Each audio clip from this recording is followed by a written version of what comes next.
You know, I used to love leg day. That was until I got into an armed motorcycle robbery and I broke a bunch of bones in my foot. You would think that it would be something easy that the doctors could have figured out, but I went to the first doctor like the day after, and usually I don't go to the doctor, but I was like, this time it hurts pretty bad. Let me check it out, you know?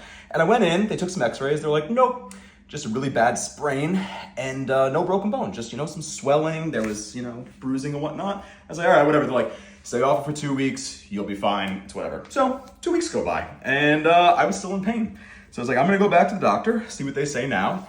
And walked in, they're like, well, the swelling's gone and the bruising's gone, so it's probably healing. And I was like, no, but can we just take some more x-rays to make sure it's not broken? Like, no, we rechecked the x-rays, it's definitely not broken. So I proceeded to walk on it for another 3 months, and I finally was like, okay, there's something wrong here, I need to go to a foot specialist, which in hindsight probably should have done in the first place, but like I said, doctors, am I right? So I go to the foot specialist and I go in and right away she finds a break in my big toe, which isn't the worst thing in the world, but probably pretty bad to be walking on that for a while. So she gives me like a little bootie to put on and I wear that for a couple months and she was like, yeah, no, the boot should heal it up and then you'll be back, ready for ski season. Fantastic.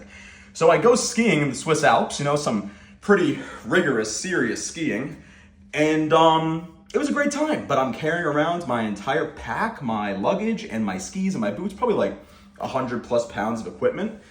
And I get back and my foot is still in pain. So I'm like, okay, there's gotta be something going on. I don't know what we need to do here to fix this situation, but I'm gonna go to another doctor. So I go to another foot specialist, I walk in, she's like, yeah, we'll take some x-rays, we'll do some other stuff, whatever. I'm sitting there, scrolling on my little ticky-tacky. And she's in the other room, and I'm hearing, oh yeah, you got a break here, a break there, a break here, a break here. I look up for a moment, I'm like, she's not talking to me, right?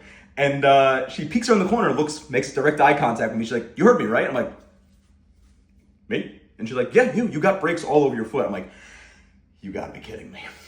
I was walking on this thing for like 6-7 months. So she comes into the room, and she's like, good news is, it looks like everything has healed pretty well. But your bones in your foot, the toes, are a little bit longer than they used to be. And I was like, I really wanted to make a dirty joke and be like, you know what they say about big feet, right? She was a pretty good looking doctor, but I was like, I really don't need to get hit in the doctor's office right now. So I opted to not do that. She gave me some little insoles in my shoes, and 3 years later, the pain has subsided a little bit, but it's still there. So leg day sucks now.